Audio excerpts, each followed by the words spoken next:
오늘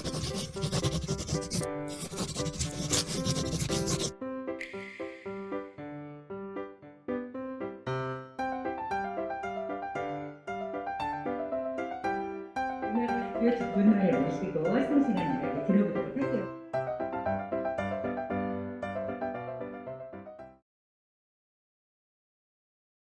일단은 개인적으로는 이제 외식업에 관심이 있긴 했었고요. 저는 이제 전통적에서 지금 10년 좀 지금 넘었거든요.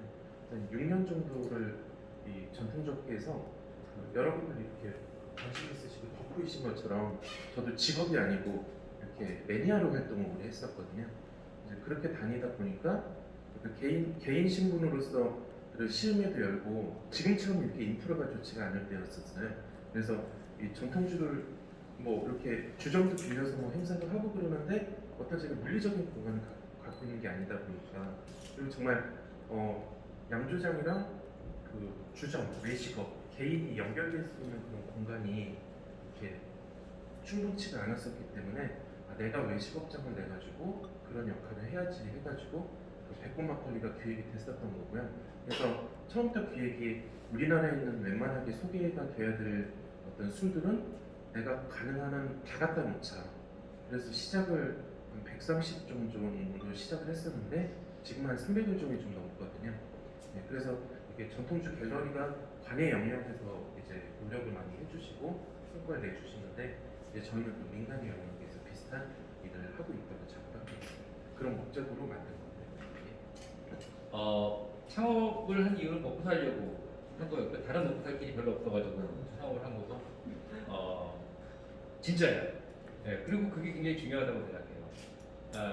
사실 절박하지 않은 사람이 자영업이나 사업 시작하는 것은 매우 문제가 있다고 생각합니다.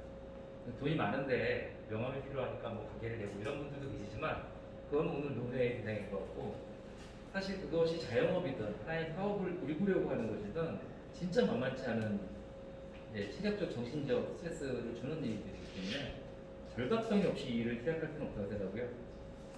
그래도 시작하면서 그냥 단지 내가 좋은 일을 해야지 제가 치킨을 안 좋아하는데 치킨집을 차릴 수는 없잖아요. 개인적으로는 이제 로컬한 것에 대한 관심이 많고 아까 말씀해 주셨던 환경, 자연, 농업 이런 것에 대한 관심이 많았어요. 지역마다 지역의 술이 있다는 것이 너무 좋았고 제가 이제 환경운동 이런 거 하다 보니까 좀 가난하긴 했는데 그래도 지역 가면 선배님들이 그 지역의 특산물, 제철 특산물들 먹여주시는 게 세상에 제일 맛있더라고요. 그 두 가지를 가지고 시작을 한 거예요. 그런데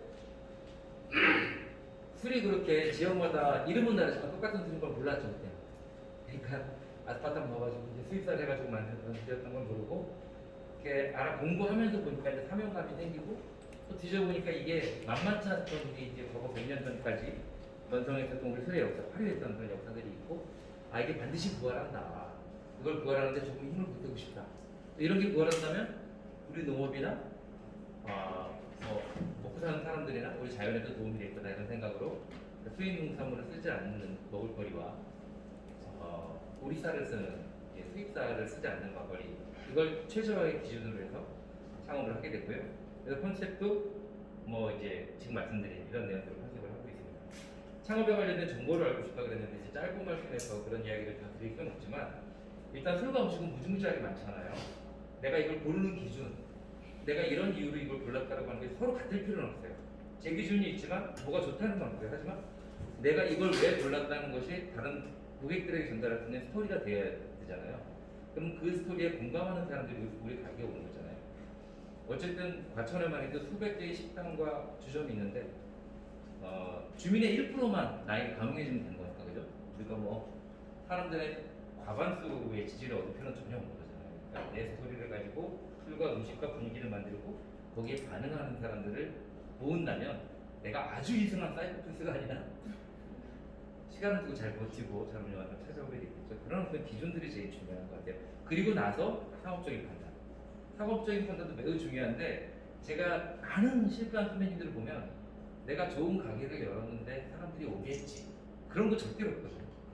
그러니까 철저하게 아까 말한 그런 자기 취향과 판단 기준을 가지고 하더라도 그것이 상업적으로 어떻게 작동할 건지에 대한 면밀한 생각을 가지고 해야지 장사가 어떻게 되겠지라고 해서 장사가 되는 건 것이죠. 일단 해보죠. 오늘 두 분이 공통적으로 해주신 말씀이 우리 사용관 대표님 같은 경우에는 먹고 살겠다라는 절박함이 작동을 했다라는 말씀 굉장한, 그리고 우리 백호원 양조장 대표님 같으신 경우에서는 정말 창업 전에 굉장한 활동들을 하셨거든요. 내가 민간에서 전통주를 알리는 그런 일을 하겠다, 그런 역할을 하시겠다, 그런 사명감에서 나온 두 분 다 절박함이 기저로 작동했다라는 답변을 주셨습니다. 이제 그것 관련해서 제가 뭐 지금 한 6, 7년 정도 강의도 하고 있고 이제 뭐 수많은 이제 분들을 상담을 해드리면서 계속 말씀드리는 게, 일단 아까 여기 대표님 말씀하셨던 것처럼 이게 본인이 어떤 뜻이 좋다 이제 그런 걸로 되는 게 외식업은 절대 아니거든요. 사업적으로 결국 이게 개인적으로 어떤 공방을 하거나 개인적인 어떤 뭐 이게 뭐 모임을 하는 게 아니겠지만 상업적인 부분이 전제가 돼야 되는 거고, 자기가 이렇게 뭐 좋아하는 부분도 중요하지만은 이게 실제적으로 일반인들한테 어필될 수 있는 그런 부분이 중요하다고 생각합니다. 갑자기 제가 지금 하려고 했던 말이 되게 중요한 게 있었는데 갑자기 머릿속에 하얘졌거든요. 예, 그럼 먼저 하고 나서 이어서 살짝 마무리하겠습니다. 제가 살짝 시간을 여유 드리는 걸로. 제주에서 오셨고 이제 전통 음식을 연구하시면서 창업을 하시려고 하신다는 거잖아요. 뭐 다른 데 계신 분들도 계시지만 그냥 제주 얘기를 가지고 해도 괜찮을 것 같아요. 제주 얘기 제가 모르면서 얘기하는 게 되게 시건방 지지만 그냥 하겠습니다. 앞에 나는. 그러니까 이제 제주에서 전통주를 한다 그러면은 일단 제가 파는 대부분의 쌀은 쌀로 만든 건데 제주에 쌀이 없잖아요. 다른 전통을 가지고 있거든요. 다른 전통과 문화를 가지고 있어요. 그 술도 다르잖아요. 뭐 오메기 구이 비슷하지만 다른데 그에 대한 생각을 먼저 하는 게 중요한 것 같아요. 그 답을 얘기할 수는 없지만 그러면 제주의 어떤 고유성을 가지는 술 그걸 하면 충분한 건지, 또 아니면 이제 뭐 그것만 있는 게 아니라 제주에 이제 산물을 가지고 뭐 들이나 여러 가지를 가지고 술을 만드는 분들이 계시잖아요. 그래서 전통의 기반한테 어떻게 확장할 건지, 그럼 이것을 그 고유성을 가지고 제주 사람들을 상대하는 건지, 그 고유성을 즐기려고 오는 저 같은 사람들을 상대하는 건지, 그 다음에 내가 생각하는 고유성이라고 하는 게 그냥 고유성에 머무르는 건지 어떻게 하면 확장성이 있을 것인지, 뭐 그런 것 같아요. 근데 저는 사실은 제주를 굉장히 사랑하는 사람으로서 제주의 것이 무지무지한 확장성을 가지고 있다고 생각해요. 근데 이제 그런 생각이 들잖아요. 제주의 정말 토속 음식을 먹으면 입맛이 안 맞을 때가 있죠. 향이나 이런 게, 그죠? 뭐 그런 것처럼 술이나 이런 것들도 사람들이 편안하게 끌어들여서 그 다음에 깊숙이 빠져 헤어나오지 못하게 하는 그런 향과 맛과 이런 게 있잖아요. 그런 것들을, 그러니까 사람들은 정말 자기가 경험하지 못한 고유의 것을, 남의 고유의 것을 좋아한다고 생각하고 실제로 그걸 즐기려고 하지만 실제로 들어가보면 어려움이 있고, 여행 가보니까 모기가 많다 이런 것처럼 제주 음식이 먹어보고 싶은데 먹어보니까 내가 즐기던 맛이 아니고, 근데 그런 사람들을 깊이 끌어들일 수 있는 게 전략적 그런 게 뭐 판단이 필요하다고 생각하고요. 그러니까 어떤 수준에서 내가 술과 음식을 어떤 기준으로 선택해서 다룰 것인가, 그 다음에 대상이 누구인가. 그러니까 예를 들어서 대상이라고 하는 것도 단순하지가 않고, 나를 먹여 살릴 사람과 내가 확장할 사람들은 또 다르거든요. 우리 동네 사람들이 와서 내 매출의 기본을 해주고, 예를 들자면, 그리고 여행객들이 와가지고 더 다른 분위기를 만들고, 또 이제 기본 고객들에 대한 전략과 그다음에 그걸 확장시키기 위한 전략이라고 생각하고요.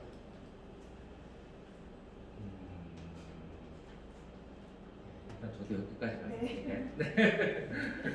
제가 말씀드리려고 했던 내용이 굉장히 냉정하게요. 저희가 지금 전통주를 논하는 거고, 전통주가 중요하기 때문에 전통주 전문점을 창업하기는 했지만요. 열고 나서 저도 겪었던 일인데요. 전통주 전문점을 떠나가지고 외식업에서는 술이 주가 아니라 음식이 주라는 거. 사실 이렇게 말씀드려서 이 말이 맞냐 틀리냐 하면은 100명한테 물어보면 100명이 다 맞다고 생각을 하세요. 근데 저도 전통주 전문점 창업을 하시려는 분들은 수백 분을 만나봤거든요. 근데 결국은 파고들면요. 특히나 이렇게 와인이든 맥주든 전통주든 특정 술에 대해서 집중하시는 분들이 외식업을 창업하는 경우에는 사실은 대부분의 분들이 음식보다는 술에 결국 포커싱을 두세요. 당연히 그런 성향성이 있으니까 그렇게 열긴 하는데요. 근데 그게 또 망하는 요인이에요. 왜냐하면 소비자 입장에서 봤을 때 물론 뭐 그 전통주의에 대한 어떤 차별화도 중요한데요. 결국은 음식이 메인으로 가게 되거든요. 그러니까 술이 괜찮고 그러면 몇 번은 오긴 하지만 근데 음식이 별로면은 거기는 계속적으로 단골로 가지는 않게 된다는 게 굉장히 냉정한 이제 그런 부분인데 그걸 이렇게 말씀드려도 나는 그렇게 생각 안 한다고 하실 거예요. 근데 냉정하게 한 발 뒤로 가가지고 그걸 한번 다시 생각을 해보세요. 내가 식재료에 대해서 정말 전문성을 갖췄는지 나의 조리 실력 또는 내가 같이 할 셰프가 능력이 있는 건지 그리고 내가 정말 기획한 그런 어떤 컨셉이 실제적으로 지금 맞는지 향후 몇 년까지 내다봐야 되는 거거든요.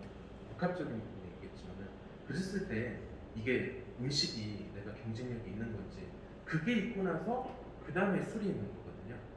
그러니까 이렇게 말씀드리면 더 명확해져요. 우리나라에 외식업장은 60만 개 정도가 있는데요. 그 술은 마시는데 음식이 맛이 없으면서 오래간 가게가 어디가 있을지 한번 떠올려 보세요. 거의 없어요. 근데 반대로요. 술은 그냥 뭐 이렇게 땡고 그냥 지역의 장수 막걸리나 생탕이나 그런 어떤 유통중심의 막걸리거나 참이슬 차우처럼 같은 그런 어떤 그 술들이 나쁘다는 건 아니고 술에서 일반적으로 마켓 시장도 많이 담당하고 있는 그런 술들밖에 안 파는데 음식은 괜찮아가지고 대박난 집들은 수백 개, 수천, 수만 개가 있는 거잖아요. 근데 거기에 답이 있다고 생각을 합니다. 네, 그래서 이제 그 창업을 하시는 기준으로 해서는 그걸 예능만 하시면 저 망하는 거 너무 많이 봤어요. 네. 이승훈 대표님께서 해주신 말씀은 외식업 그 전통 지점도 외식업 창업이며 외식업 창업에 있어서 가장 기본이 되는 것은 무엇에 중점을 둘 것이냐를 정리를 하고 음식 이 부분에 대한 노력이 반드시 필요하다. 라는 말씀을 주셨고요. 우리 별주막 대표님께서는 자 나를 지금 당장 먹여 살릴 사람과 그리고 앞으로 확장할 사람은 다를 수 있다. 이 두 부분을 다 고려를 해야 한다. 아주 귀한 말씀을 주셨습니다. 상권은 대부분 이제 장단점이 있고 뭐 저희는 이제 전형적인 동네 상권인데 동네 상권도 재밌어요. 폭발적인 매출은 아니지만 1년 내내 저희 집은 하루도 안 쉬거든요. 명절날에도 명절만 치고 나면 오후에 손님들이 와요.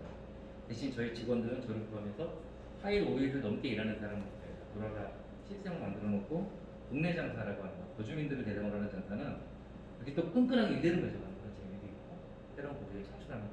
다만 전통주점 같은 경우에는 사람을 설득하는 과정, 그죠? 막걸리가 왜 비싸? 왜 소주가 없어? 그거 가지고 한 1년 정도 싸웠거든요. 다른 분들은 더 오래 걸리더라고요. 근데 그런 과정을 잘 겪으면 된다고 생각하고요. 저는 상권 분석은 더 길게 말씀은 안 드릴 것이 저도 이제 저희도 프랜차이즈 사고 시작을 하는데 그냥 전문가한테 맡기려고 해요. 그래서 장단점이 있어요. 그걸 보고 내가 판단을 하는 거거든요. 근데 다만 이제 유행을 타는 상권보다는 내가 사람들과 꾸준히 교류를 해나가면서 키워갈 수 있는 그런 상권이 저는 재밌고 장래성도 있다고 생각을 하고 있어요. 특히나 만약에 이걸 해가지고 뭐 큰 사업을 이루기보다는 안정적으로 나와 내 가족들이 살아가겠다고 생각을 한다면 이렇게 고객들과 유대를 쌓아나가는 방식의 장사가 좋다는 생각을 합니다. 네, 오늘 공교롭게인지 아니면 이제 전통주 갤러리에서 의도하셨는지 모르겠는데 저 같은 경우는 전형적으로 이렇게 광역상권에서 활동을 하고 있는 거고 또 물론 너무 잘 되셔서 오히려 어떻게 보면 이제 앞으로 저보다 더 광역화되실 것 같긴 하지만 별주막 같은 경우는 과천이라는 어떤 전통주의 불모지에서 들어가서 이렇게 개척을 하신 어떤 지역 상권을 대표하는 전형적인 지금 예거든요.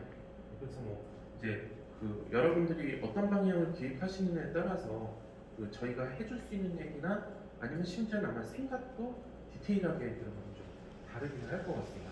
그래서 연속선상에서 이 상권에 대해서 어떻게 뭐 들어가야 되냐에서 말씀드렸던 것처럼 이제 여러분이 어떤 상권을 지향할지 그게 결정이 되어야 되고 그거에 따라서는 지금 답이 되게 달라요. 그러니까 저는 제가 광역 상권을 하고 있기 때문에 광역적인 상권이 맞다, 지역적으로 가면 안 된다 그런 건 절대 아니고 그건 단지 그냥 어떤 기호적이거나 내가 어떤 뜻한 어떤 의도에 따라서 달라질 것 같아요. 근데 그렇다고 칼처럼 발라지진 않아요. 여기 오늘 유난히 뭐 이렇게 제주도 쪽에서 많이 오셨지만은 제주도라고 하면은 로컬성도 강하지만 또 제주도가 관광적인 어떤 그 부분도 큰 도시잖아요. 그래서 실제적으로 지금 없어지긴 했었는데 저쪽에 그 서귀포 쪽에서 YG라는 굉장히 걸출한 전통주 전문점 아니 안 돼서 망하신 게 아니라 다시 호텔 쪽으로 들어가시면서 원래 롯데호텔 셰프셨던 분인데 그 주한상대라는 데서 상 받으시면서 서귀포에 냈었는데 어쨌든 그런 YG 같은 그런 곳은 서귀포가 그러니까 제주도에서 서귀포면 굉장히 또 시골인 거잖아요.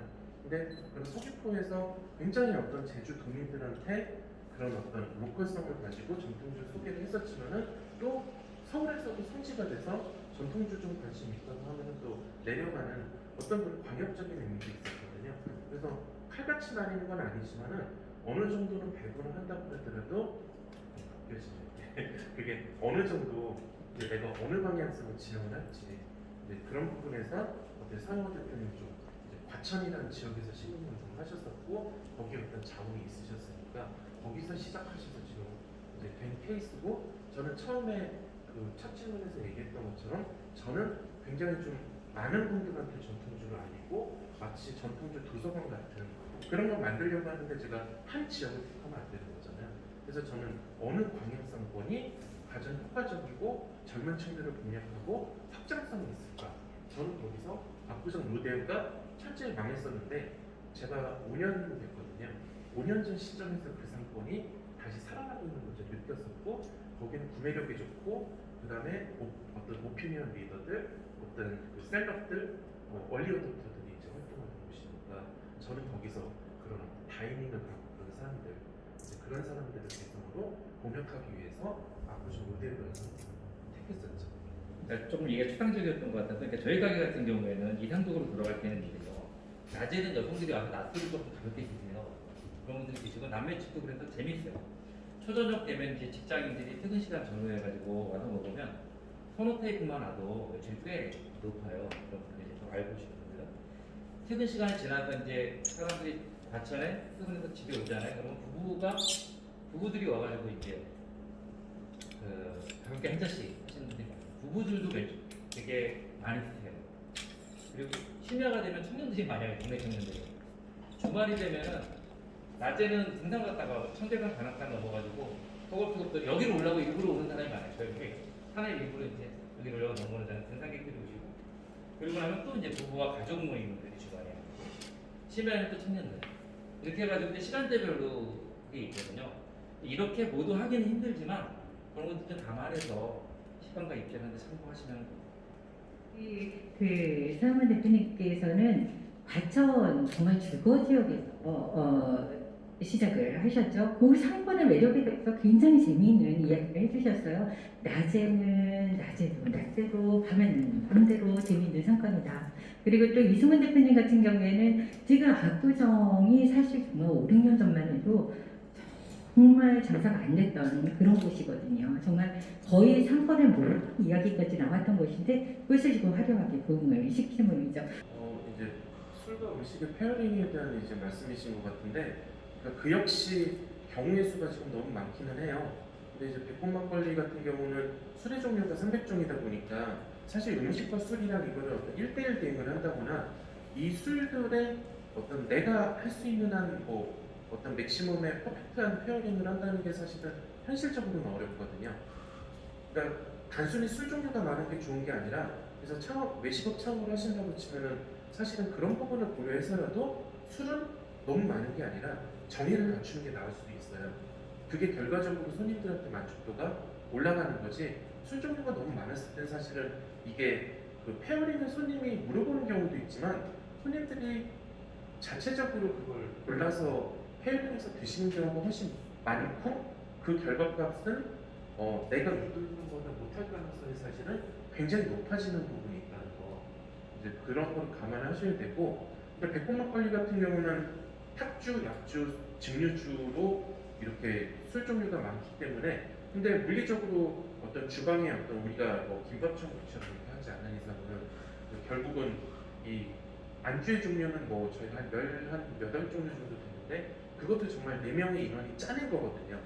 그 이상을 하려면 저희도 레토르트나 이제 가공품 기반의 제도를 써야 되는데 또 그거는 싫기 때문에 그러니까 결국은 그 저희 술 하나하나당 거기에 페어링은 아니고 카테고리로 묶어서 이게 탁주에 잘 어울리는 그리고 어떤 맑은 술 약주에 잘 어울리는 그리고 어떤 증류주에 맞을 만한 뭐 직관적으로 생각하시는 대로 좀 전이나 그런 건 아무래도 막걸리의 중심이겠고 약주나 그런 데는 어떤 생선이라든가 좀 더 깔끔한 조건 아니면 사실 약주랑 탁주는 거의 다 겹치고요.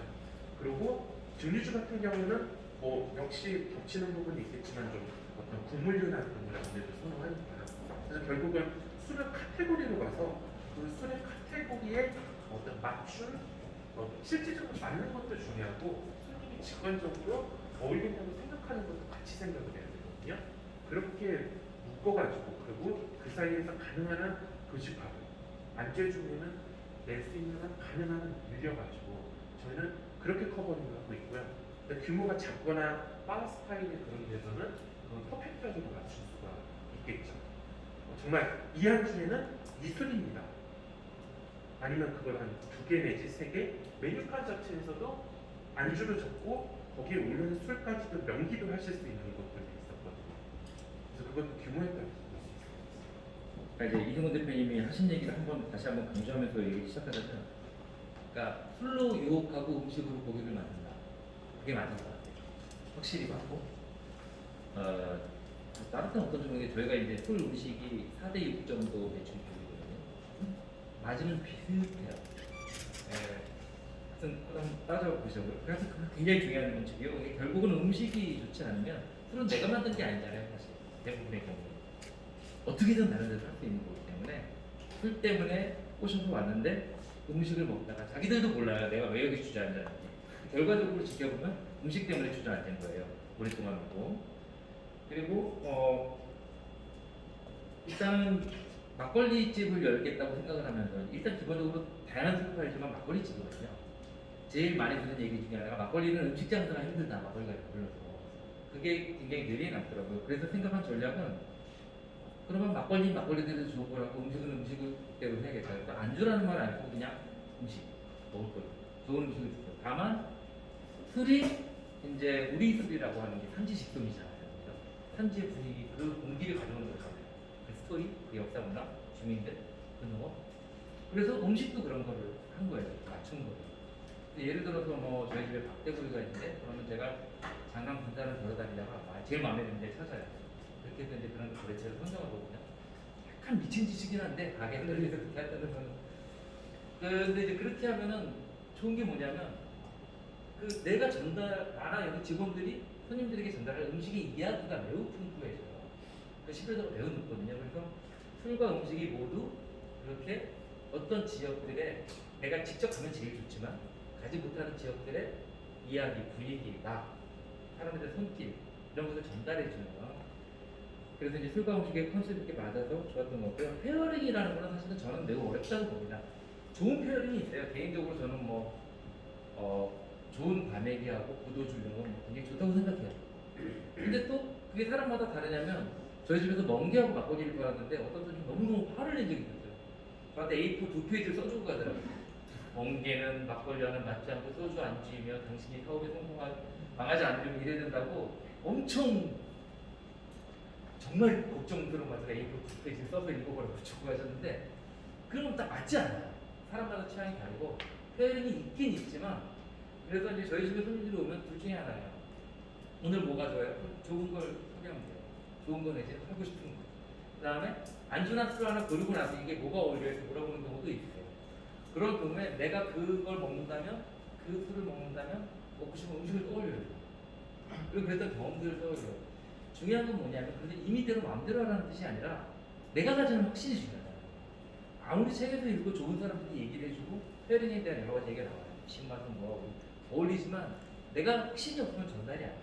조금 이상하지만 내가 구체적으로 경험한 확신을 가지고 이야기하면 전달이 되고 사람들이 그걸 먹을 때 감각기관으로 먹는 것이 아니라 또 마음으로 먹기 때문에 그 내가 느꼈던 그 느낌을 전달하고 그 사람의 느낌을 받게 되는 그 경험이 매우 중요한 것 같아요. 네, 그 다음에 싼 음식을 하지 마세요. 술 좋은 거 파시잖아요. 싼 음식을 하지 마세요. 그러니까 제가 가난한 사람이라 비싼 음식 파는 거에 대한 부담이 엄청 많은데 결국 장사를 해보니까 남들이 안 파는 걸 팔아야 비싸게 팔 수 있고 비싸게 팔아야 직원들을 거기 살릴 수가 있더라고요. 저희 집에 과메기 두부가 엄청 비싸고요. 그 심지어는 감자전이 마진이 85%가 넘어요. 근데 먹는 이유는 딱 제철 때만 쓰거든요. 이 계절은 지금 계절은 예를 들어서 뭐 재료 워낙 잘하시고요. 지금 계절은 이게 제철이고 노지 감자는 최고입니다. 그러면 그냥 한 달 내에 마진 85%짜리 감자전이 최고 매출 기록하는 거예요. 그렇게 해서 남들의 이 동네에서 먹을 수 없는 그런 것들을 가지고 사람들에게 심리적으로 만족을 주는 가심비 전략이라고 하잖아요. 반드시 그런 걸 하셔야 되고 가성비로 승부하겠다 그러면 마진 더 떨어지고 되게 힘들어져요. 오늘 서영원 대표님께서 아주 주옥 같은 말씀을 해주셨어요. 술로 유혹하고 음식에 고객을 만든다. 가심비의 중요성도 말씀을 주셨고 무엇보다 가장 중요한 것은 나의 확신이 가장 중요하다는 말씀을 주셨죠. 또 이승훈 대표님 같은 경우에는요. 마치 숨은 보물찾기 하듯이 진짜 전국 방방곡곡으로 다니시면서 식재료와 맛집 탐방을 하시거든요. 네, 뭐 근본적으로 코로나라는 게 이제 뭐 앞으로 평생 같이 갈 건 아니기 때문에 어느 정도 어떤 외식업 입장에서는 이건 뭐 재해죠. 네, 뭐 정말 무너지는 곳들도 많으시고 이제 각자 업장에 따라서 다르긴 한데 그래서 뭐 이제 그걸로 인해서 미래가 어떤 변화가 있을지까지 모르겠지만은 근데 최소한도 지금 현재 이제 1년 조금 넘은 상황이잖아요. 그 1년 좀 넘은 상황 내에서 코로나로 인해서 제가 업장을 운영하면서 현재 명백하게 있는 어떤 변화는 뭐 어느 정도 다 유추하실 내용들이에요. 뭐 기본적으로 외식업장을 운영하는 데 있어서는 그 기업 구성원들의 수요가 되게 크잖아요. 소위 말해서 속칭으로 법가족들, 네. 그러니까 어떤 그 회사의 어떤 그 비용, 뭐 비즈니스 접대일 수도 있고 회식일 수도 있고, 근데 이런 부분이 외식업에 있어서는 더구나 술집에 있어서는 굉장히 중요하거든요. 더 쉽게 말씀드려가지고 내 돈 아니고 남의 돈으로 술 먹는 이제 그런 자리고 그만큼 일반인들이 내 돈을 이렇게 써서 계산하는 그런 거에 비해서 일반적인 그 객단가가 높거든요. 근데 지금 현재 1년이 좀 넘는 시간 동안에 그게 거의 멈춰버렸어요. 그 이중도가 컸던 것들은 거의 다 망하셨어요. 많이 힘들게 이제 버티고 계시고 그래서 그런 부분에 있어가지고 근데 또 이런 어떤 기업 수요들, 법가족들 같은 경우는 전반적으로 연령대들이 뭐 빠르면 20대 후반도 있겠지만 전반적으로 한 30대에서 40대에서 50대 정도의 그런 회사원 나이대인 거죠. 그런 쪽 분들의 아무래도 방문이 개별 방문도 하지만요. 또 대기업이나 기업 정책에 따라서 뭐 단체 방문은 안 되기도 하고 방문 자체를 못하게 하는 것들도 있기 때문에 그래서 그 전반적으로 이런 어떤 그 청장년층들, 노년층까지는 아니겠죠. 그리고 뭐 당연하겠지만 노년층들의 방문도 그 적어진 거고요. 그러니까 백곡막걸리 같은 경우는 압구정이 굉장히 어떤 젊은 친구들이 많이 오는 동네이기 때문에 주말에는 20대가 거의 점령을 하거든요. 하지만 코로나가 상관이 없던 시기에는 20대에서 70대까지 굉장히 다양한 연령층들이 최소한 주중에는 오던 나이에서 이렇게 뭐 강연을 하거나 그럴 때 굉장히 답변하기 힘들었던 게 백곡막걸리 주 방문 연령대가 몇 살입니까? 그럼 그게 제가 답변이 되게 힘들었을 정도로 굉장히 다양하게 왔었는데 이 코로나가 시작됨으로써 확연하게 연령층이 높은 쪽으로 거의 멸종해 버렸고요. 그리고 거의 20대들이 저희 백곡막걸리를 한 1년 가까이는 점령하고 있어요. 감사하기는 한데 연령층이 너무 무뎌지면서 거기에 따른 판매되는 주류의 스타일이나 소비되는 안주들 뭐 이런 게 지금 현재로서는 완전히 저희는 이제 이게 어떤 광역상권의 특성일 수도 있겠죠. 아마 그 다음에 얘기 주실 서영원 대표는 좀 차이가 있을지 모르겠는데 저는 그걸 굉장히 크게 겪고 있어요. 근데 아무래도 제가 팔고 싶은 술 들은 좋을수록 좋은 상품일수록 비싸잖아요. 근데 젊을수록 소비 어떤 지출 그 능력은 떨어지다 보니까 전반적으로 중고가대 술보다 조금 더 낮은 가격대 술들이 많이 나오고 고도주보다는 저도주가 더 잘 나고 그리고 약주나 증류주 계열이 그래도 어렵게 늘려갔었는데 코로나 시기로 들어서면서 다시 탁주 쪽으로 좀 더. 그리고 탁주가 저도주고 가격이 낮은 부분들이 더 크기 때문에 또 전통주에 진입할 때는 아무래도 막걸리로 먼저 시작을 하잖아요. 그런 게 다 융합이 돼가지고 전체적으로 1년 동안에 저희는 오히려 코로나 전보다 현재 매출이 높아요. 근데 그럼에도 불구하고 제가 팔고 싶은 술들은 오히려 조금 덜 팔리는 그런 느낌들? 배부른 고민일지 모르겠는데 좀 그런 코로나 시대에 살고 있습니다. 그 코로나가 일어나서 일어난 변화는 많죠. 첫 번째는 적자죠. 적자를 보고 나니까 이게 문제가 닥쳤을 때 이 위기 관리가 너무 중요하다는 생각을 하게 됐어요. 장사가 참 무서운 게 장사를 열심히 해서 손님이 되게 잘 되잖아요. 몸이 진짜 힘들잖아요. 그럼 조금 이익이 남아요. 한 번 무슨 일이 생겨서 흔들리잖아요. 엄청나게 큰 그게 적자가 나요. 그러니까 장사가 잘 되는 날과 잘 안 되는 날 비슷하다면, 그러니까 달이 비슷하다면 결과적으로 엄청난 적자를 보게 됩니다. 사실은 손해볼 때가 정말 중요한 것 같아요. 작년에 저희도 몇 번 최고 매출을 찍었거든요. 몇 달. 근데 몇 번 흔들리고 나니까 결과적으로 이게 안 되는 거예요. 위험을 관리해야 된다 이런 생각이 많이 들었고요. 그래서 저희가 택한 것은 자리를 많이 뺐어요. 거리두기 핑계로 자리를 많이 빼고 가운데다가 장식장 같은 거 집어넣고 해가지고 거의 부실처럼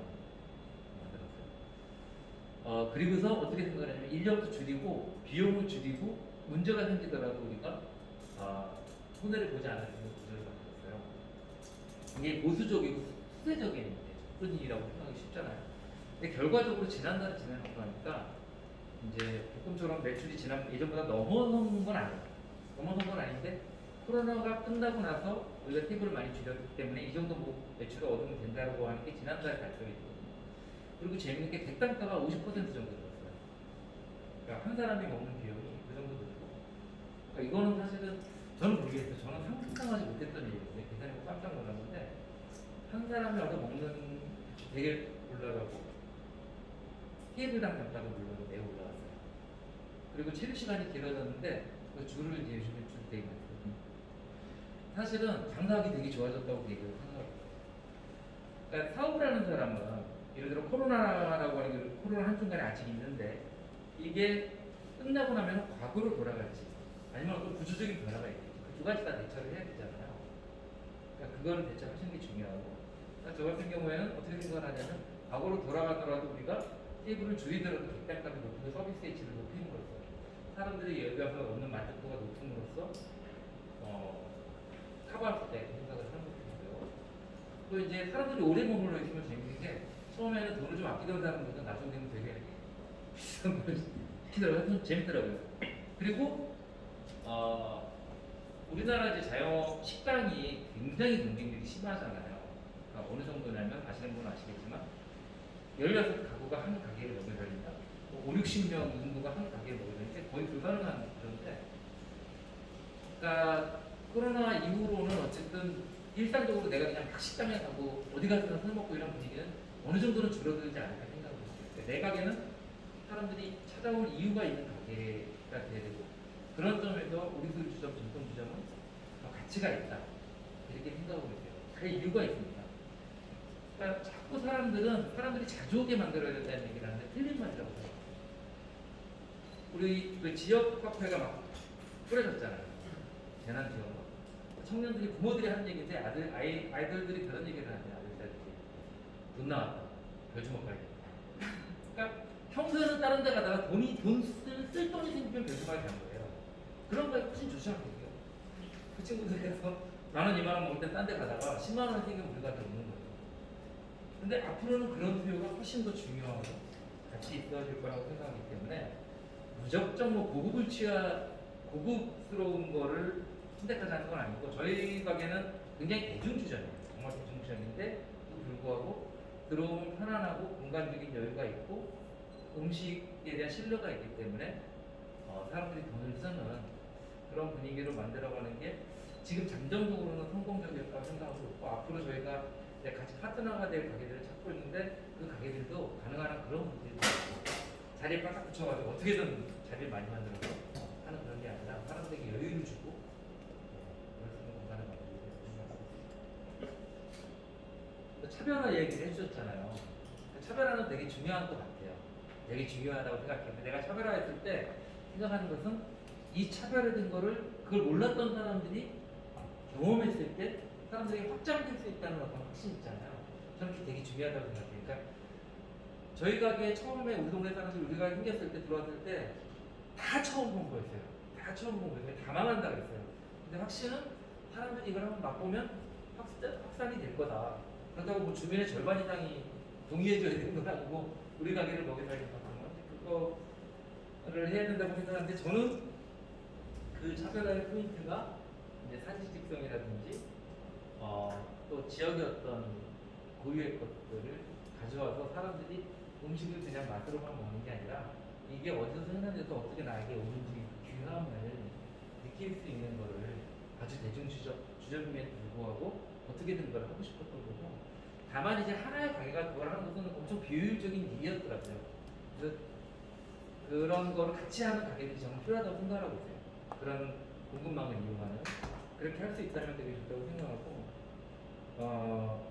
지금은 어쨌든 그냥 적당히 맛있으면 된다. 특히 우리술 주점을 하는 경우에 음식이나 술에 대해서 생각하는 것은, 저는 뭐 사실 민족주의자는 아닌데 지금 국뽕은 정말 어쩔 수가 없거든요. 이거는 그냥 사람들 말이 필요 없어요. 그냥 이제 막걸리가 3개여야 될 거예요. 그러면 100개면 끄덕끄덕 하는 거예요. 그러니까 도리어 우리 전문가들은 신중하지만 사람들은 우리 것이 이제 3개가 될 거야. 그럼 되지. 다 그렇게 생각하는 거거든요. 그러니까 우리가 앞으로 열 가게에는 우리 것이라는 것을 잘 담아내야 된다고 생각해요. 잘이라는 건 뭔지 이건 뭐 지금 얘기하기 좀 어렵지만, 저는 그것은 어떤 노크라는 것, 그럼에도 불구하고 통할 수 있는 것. 그러니까 사람들이 나도 여기 와서 이게 꼬시고 다녔기 때문에 아마 런던에 사는 사람도 될 거야 이렇게 생각하거든요. 지금부터 생각해요. 그러니까 저희 집에도 실제로 런던에서 변호사하는 젊은 여성분이 런던에다 빨리 거랬으면 좋겠다고, 자기들이 몸이 다른 거거든요. 그거에 편승해야 된다. 진지하게 편승해야 되고. 첫 번째 질문에 대해 짧게 말씀드려서, 외식업에서 차별화는 필수적인 거죠. 그러니까 뭐 그렇게 따지면 내가 잘 가는 가게 중에 뭐 한 60대 정도의 뭐 어떤 평범한 그 탁배기집을 하시는 그 이모님이 인심 좋으시고 뭐 그러면, 근데 그것도 차별화예요. 그거는 저 같은 외식업자가 할 수 없는 그런 어떤 푸근한 컨셉, 굉장히 어떤 그 로컬에서 굉장히 소규모의, 정말 이분은 그냥 인심이라든가 말빨, 친근감, 그것도 차별화 요인인 거지, 그게 차별화가 없는 게 아니거든요. 그래서 이것도 역시 뭐 길게 말하면 길어지긴 하겠는데요. 그 차별화 자체가 없는 외식업장은 사실 소비자 입장에서는 특징이 없다는 거잖아요. 네, 그렇기 때문에 그건 너무나 되게 뭐 당연한 차별화는 명제일 것 같고, 그다음에 이제 배달은 하고는 있는데 계속 할 생각은 없고, 저는 저희 음식을 가지고 HMR을 할 생각은 있어요. 우리 음식이 집에서 홈술에 홈 안주로 쓰이도록 하는 것을 할 생각이 있고, 그걸 해야 될 것 같아요. 지금 HMR이 생각보다 굉장히 많이 등장하고 있잖아요. 그 부분은 아마 어떤 가게에서 내가 포장해서 사람들이 들고 가게 하든, 무슨 배민이나 프라이치를 이용하지 않더라도 사람들이 집에서 술은 사 먹으면 되는데 안주는 좀 골치 아프잖아요. 그런 술 먹는 사람들이 편의점에서 닭발도 좋은 거지만 왠지 좀 어울리진 않잖아요. 그래서 어울리는 안주들을 포장해 가시든 뭐 본격적으로 HMR 작업을 하든 뭐 하는 거는 필요하다고 생각해서 진출하죠. 뭐 두 번째, 코로나로 인한 어떤 배달, HMR, 뭐 RMR 뭐 이렇게 약자 별로 안 좋아하는데요. 그래서 그쪽도 백곰 같은 경우도 이렇게 영업시간 제한 조치가 11월 24일에 이제 그 터지고 나서 저희도 한번 주저앉았었거든요. 12월에 매출이 한번 80% 감소를 했었어요. 12월달에 예, 그 전까지 오히려 코로나 시기에 오히려 쭉 올라가다가 영업시간 제한을 걸면서 저희도 한번 깜짝 놀란 적이 있었는데 그러면서 배달은 절대 안 한다고 공언을 하다가 왜냐하면 배달을 한다는 것 자체는 뭐 포장재적인 부분도 있고 그리고 기본적으로 우리의 어떤 안주나 모든 스타일들이 즉석에서 어떤 가공품이 아닌 그 원식 재료를 가지고 가능한 1차 산물을 이용해 가지고 그걸 제대로 온도로 온도를 다 맞춰서 나가려고 해놓은 건데 그게 배달에서 유지가 될 수가 없는 거거든요. 전도 저희가 나름의 노하우가 있는데 전을 밀폐된 용기에 넣는 순간 아무리 이걸 빨리 배달을 한다고 해도 바로 그 열 때문에 습이 위로 차면서 그게 다 습기가 생겨버리거든요. 그래서 안 한다고 하다가 그런 딱 어떻게 보면 코로나에서 가장 외식업에서 이제 힘든 시기에 저희가 딱 들어가니까 아 이게 이렇게 독야청청한 게 아니구나. 그래서 저희도 11월 달에 바로 시작을 했어요. 그랬는데 뭐 그렇게 저희가 좀 가격대가 좀 있다 보니까 배달 시장은 좀 그렇게 가격대가 높은 데에서는 별로 비전이 없겠더라고요. 그래서 그렇게 배달이 잘 되고 있지는 않고요. 저희도 HMR이나 RMR 쪽에 대한 제안은 굉장히 솔직히 많이 받는데 역시 저도 하고 싶어요. 그러니까 오히려 매장에서 소비돼야 될 어떤 그 제조된 이제 요리된 음식이 그렇게 10분이든 20분, 30분 동안 나가서 퀄리티가 안 되는 것보다는 HMR을 하기 위해서는 아무래도 또 재료에 대한 어떤 냉장이었던 게 냉동이 돼야 된다거나 그 원 퀄리티가 어차피 100%는 못 나오긴 하지만 그래도 어느 정도 우리의 정체성에 맞는 걸 그걸 홈에서 홈 쿠킹을 해가지고 나오는 부분은 가능은 하기 때문에 서두르진 않지만 그리고 어차피 이 코로나 때문에 아까 말씀드렸던 배달이나 이런 HMR 시장이 지금 코로나가 없었다면 천천히 갈 게 이 몇 년 동안 압축 성장을 했거든요. 그래서 어떤 그런 툴도 많이 생겼고요. 그래서 거기에 코로나 상관없이는 저도 먼저 올라가가지고 향후에는 해야지라는 생각은 있는데 서두르고 있지는 않은 상황인 거죠. 배달 쪽을 다시 조금 말씀드리면 근데 배달을 보면 갈수록 양극화 현상이 좀 심해지는 것 같아요. 그냥 뭐 네임밸류가 없어도 정말 그냥 맛이 괜찮고 상권 잘 장악하고 이렇게 마케팅 잘하면 족발이라든가 뭐 김치찌개류나 이렇게 여러분들도 배달시켰을 때 그냥 편히 브랜드에 상관없이 여기가 괜찮다고 막 시켜먹는 그런 데들은 어떤 그런 브랜드가 있으면 더 그건 금상첨화인데 그렇다고 어느 괜찮으면은 그게 어느 정도 그 실매출이 잘 나오는데요. 이제 아니면 이런 코로나로 인해서 굉장히 어떤 그 영향력 있는 브랜드들도 굉장히 많이 들어왔어요. 코로나 전이랑 후의 차이는 뭐 말씀 안 드려도 다 아실 거 아니에요. 그런 상황에서 그게 배달에 어느 정도 적합하면 그 브랜드 가치까지 더해져가지고 또 잘 되는 데들이 있고, 근데 오히려 그 중간이 굉장히 좀 애매해지긴 하더라고요. 그래서 뭐 이제 코로나가 지나가고 나면 또 그 저희라든가 뭐 멸주막이나 그냥 코로나 때문에 이렇게 걸쳐놨다가 크게 배달이 없는 곳들은 또 많이 빠져나가긴 하겠죠. 근데 이 코로나로 인해서 이렇게 커진 배달 시장이 완전히 옛날로 돌아가지는 않을 거 아니에요. 네, 그렇기 때문에 향후에는 좀 양극화 현상이 일어난 가운데에서 뭐 브랜드를 내세우는 어떤 컨셉이나 아니면 배달 자체에 적합한 아니면 이게 합쳐진 어떤 메가 브랜드가 나오거나 하면서 이제 또 변화해 갈 거라고 저는 생각을 하고 있습니다. 그러니까 이제 여러분들은 어떤 거를 팔고 싶으신지 잘 모르겠는데 저는 의외가 아니라 저는 되게 굉장히 단순해요. 그러니까 예를 들면 저는 메밀 전병을 팔고 싶어요. 하다가 지금 못 파는데 국내산 메밀로 만든 메밀 전병을 하던 거래처에 나가가지고 그러니까 메밀 전병이 영원히 유명하죠. 가면은 100%다 중국산 메밀이 쓰는 데예요.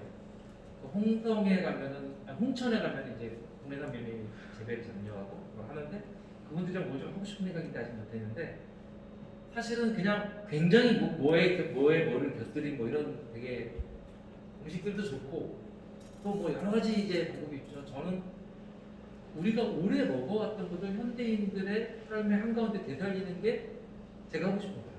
아 맞아 원래 우리가 먹어왔던 게 이거지. 이게 진짜 맛있었는데 그게 왜 그러냐면 제 개인의 개성이 아니라 지난 한 100년 동안 음식과 술이 너무 무대를 해서 그러니까 다 망가진 거예요. 그러니까 원래 우리가 먹었던 게 뭐지가 없는데 그러니까 예를 들어서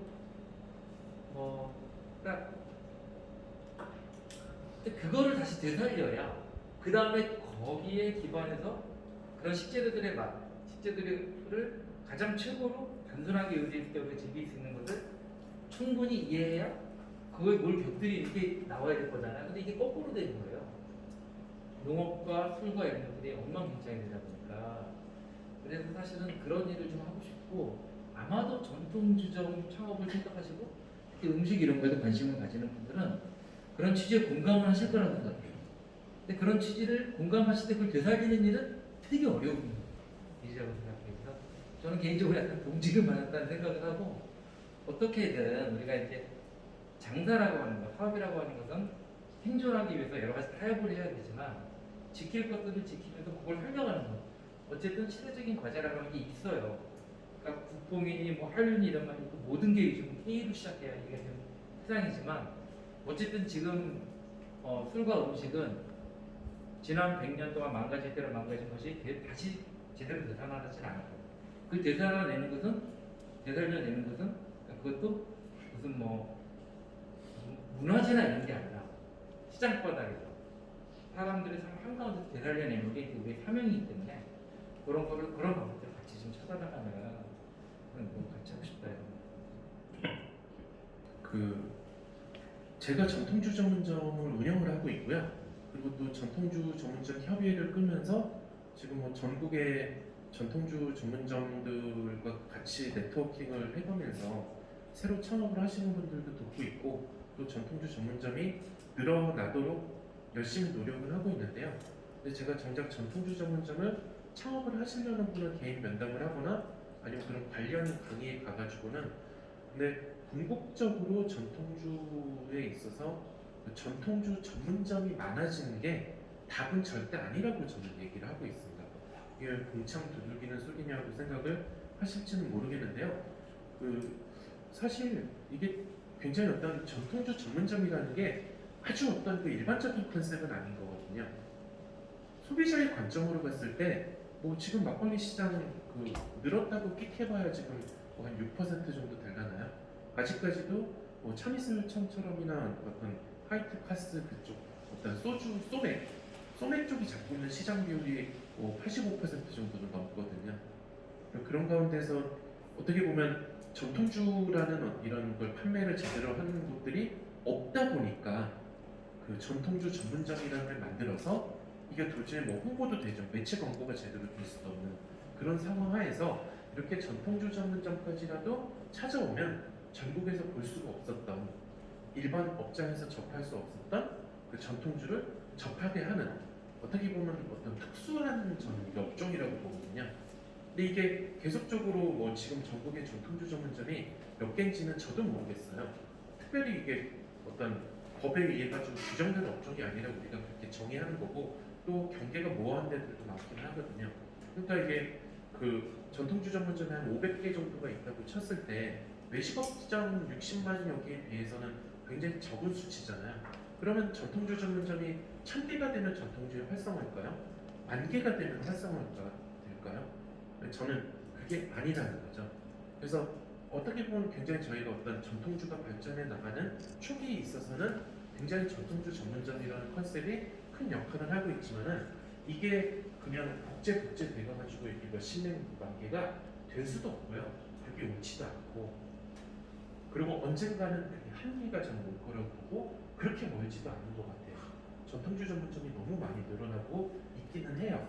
아직까지 지역에서는 많이 부족한 상황이긴 한데 심지어 얼마 전에 여수에도 새로 창업을 했어요.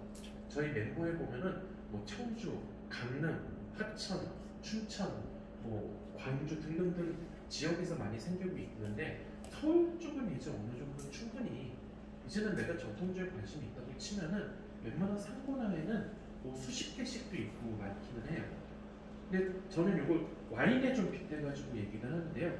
와인 쪽으로 뭐 이제 저희 관장님께서 이제 그 전문가이신데 와인 같은 경우도 우리한테 굉장히 일반화된 과정에서 초기에 와인 바 형태의 업장들이 많이 생겨서 초기에 와인을 소비를 했는데요. 그때는 와인이 지금처럼 어떤 홈플러스나 이마트나 편의점이나 등등해서 와인을 그렇게 쉽게 지금처럼 구입하기가 힘든 상황이었고요. 당시 이탈리언이나 뭐 프렌치든 등등 아니면 지금 뭐 한식다인이나 이런 데서도 뭐 한식주점에서도 와인을 많이 접할 수 있잖아요. 근데 당시에는 그렇게 와인을 지금처럼 많이 접할 수가 없었기 때문에 어떻게 보면은 그런 어떤 와인바들이 굉장히 많이 번성을 했었던 건데요. 뭐 지금도 아직도 수십 년째 남아 있는 것들도 있지만 지금 와인은 우리 어떤 생활 속에서 다 일반화가 됐잖아요. 하지만 와인바가 그만큼 그 활성화되면서 똑같이 독재돼서 늘어난 건 아니거든요. 그러니까 전통주도 저는 그렇게 가야 되고 그렇게 갈 거라고 보는 거예요. 당장에 지금만 해도 이 몇 년 동안에 온라인 판매를 허용해 주는 부분으로 해서 또 코로나로 인한 통술 문화로 인해 가지고 지금 그 전통주가 소매 시장이 급격히 늘어났어요. 오히려 그 전통주 양조장에서 그 주점에 대한 포션은 오히려 지금 줄어들고 있는 상황이거든요.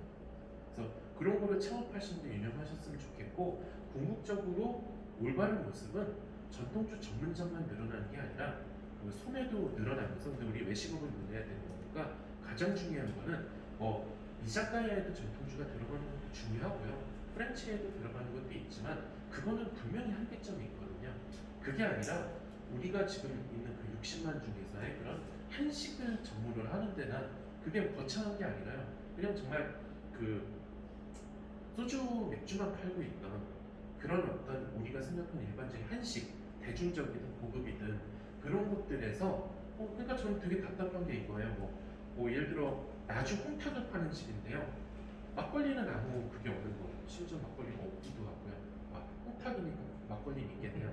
근데 그런 데들이 나주의 어떤 지역 술을 사용을 해주고요. 어떤 뭐 순천을 내세우는 순천의 전통주들을 써주고, 요즘에 저는 그런 데들을 좀 발굴을 해내려고 하거든요.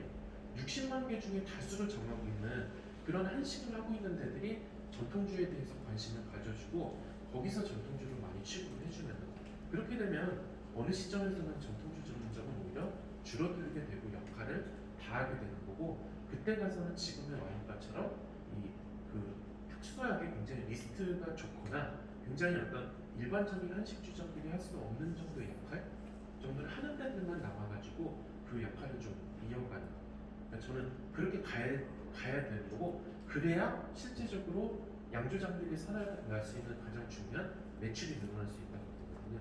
그래서 저희 전통주 전문점은 뭐 주점 대표님과는 또 생각은 조금 다르실 수도 있겠지만은, 그냥 저는 그 협의를 끌어가는 입장에서 그런 가운데서 과도기 역할을 저희가 하고 있다고 생각을 하고 있습니다.